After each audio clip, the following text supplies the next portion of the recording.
Jelang Natal dan Tahun Baru, harga daging ayam di Kota Makassar mengalami kenaikan. Tak hanya mengalami kenaikan, kurangnya pasokan dari peternak juga berdampak pada menurunnya penjualan daging ayam hingga 30%.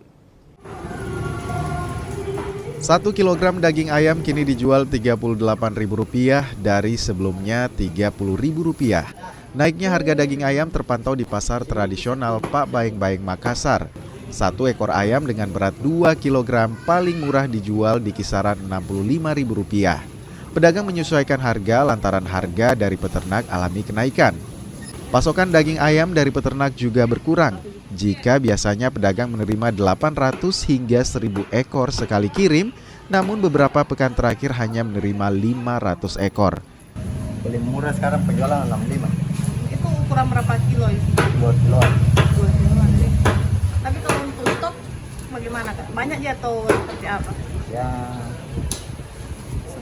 mau dibilang banyak juga enggak.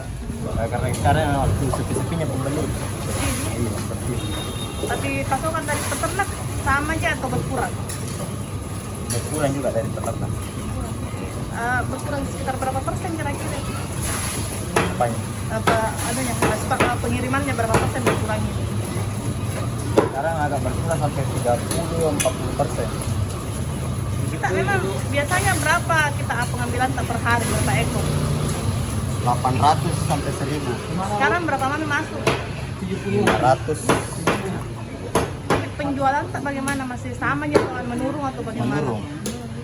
Menurun berapa persen kita? 30%. Kalau normal biasa berapa kita jual per hari berapa ekor? Itu saya bilang sampai 800 ekoran. Tak hanya naik, pedagang juga mengeluhkan kurangnya pembeli. Mereka berharap kondisi ini kembali normal jelang Natal dan Tahun Baru.